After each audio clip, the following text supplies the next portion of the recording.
Hey guys, AJ here with Center Mass Defense.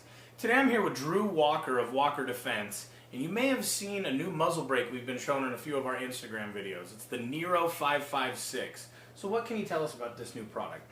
Well, this is actually a 3D printed muzzle brake made out of Inconel, and it's designed to keep the muzzle level as fast as you can possibly shoot. Alright, so what exactly is Inconel, and why is it that you went with the 3D printing versus the more traditional machining? Well, Inconel is actually a nickel chromium super alloy. It's a pain in the ass to machine. It's really expensive, but it is awesome at all things. High heat applications. It's really strong, and it's very corrosion resistant. At the end of the day, nobody wants a really expensive muzzle brake. I mean, Inconel muzzle brakes in the past have been $300-400. So we're using 3D printing to actually bring that cost down, while at the same time allowing for this kind of ideal material to be used in firearms parts.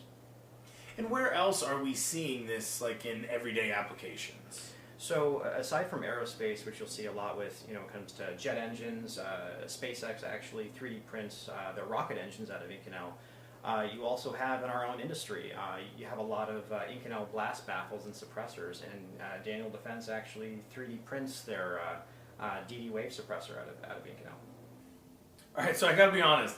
The first time I saw a picture of that, I was thinking, what the heck is that thing? It's definitely not your most conventional looking it's not. muzzle device. So go ahead and give them a little bit of an idea of what you were thinking, why the design ended up looking like that. Yeah, so no, that's totally fair, because at the end of the day, the inspiration and the R&D and everything that was behind the design was 100% fluid dynamics. And this idea of the ideal result of completely balancing that muzzle as best as possible during any pace of fire, whether it's controlled, whether it's full auto, whether it's just as rapid as possible, but to use the latest greatest in science and principle to actually just create a better device. And to do that, though, we really had to start with a blank canvas and kind of completely clear out this idea that it has to be a cylinder with holes. And we knew the goal, we knew the ideal outcome, and once we reached that, this was the resultant shape. So it was performance inspired versus let's design first for how it looks. It's just how when we finally arrived at that ideal outcome, we said, no, people will love this. As soon as they get a chance to shoot it, it's proofs in the pudding. Right. So fluid dynamics 100%. And I totally get what you're saying there, because aesthetically, I'm getting more used to it now. Sure. But those of you guys who have not seen previous Instagram videos, we're going to have some videos here showing you. And when I first started shooting this muzzle brake, I definitely was having a couple issues just after shooting, AR-15s for so long. I'm so used to kind of, digging in and leaning into it a little bit when I'm doing real rapid fire. So I was actually dropping the muzzle when I first started using this. I went back and watched some of the videos that I had made, and so I caught myself doing that, stopped doing that, and noticed, man, I still get a little bit of front to back kick, but there is no muzzle rise on this thing at all. I have never used a muzzle brake that so eliminates upward movement of the muzzle. So to be honest, when I first saw this thing, it is definitely an unconventional look. So why is it that you decided to go with this design? Well, it's 100% fluid dynamics driven, so it definitely departs from the norm, but we were designing first for an ideal result.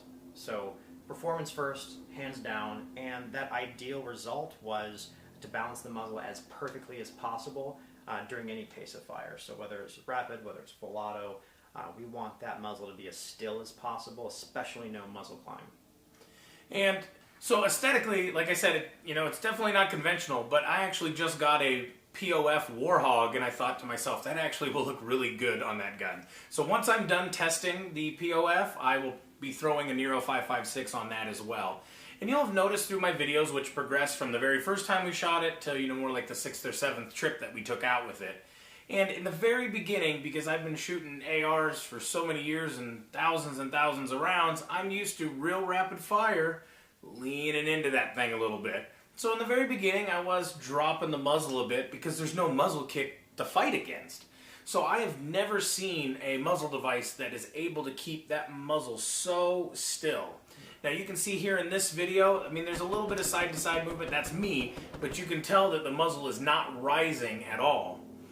Right here we compared the A2 standard muzzle brake versus the Nero 556, and you can see what a difference there is. The Nero 556 is still going to kick, it's going to go back and forth, but that's easy. That's not going to throw off your sight picture. It's not rising on you at all. So overall, I'm really happy. I think you guys made an awesome product. I'll be coming back to buy another one for my POF once I'm done reviewing that. And we were going to have a link in the description that'll show you a little bit more about Inconel. If you have any questions or comments, please leave them below. And thanks for watching, everybody.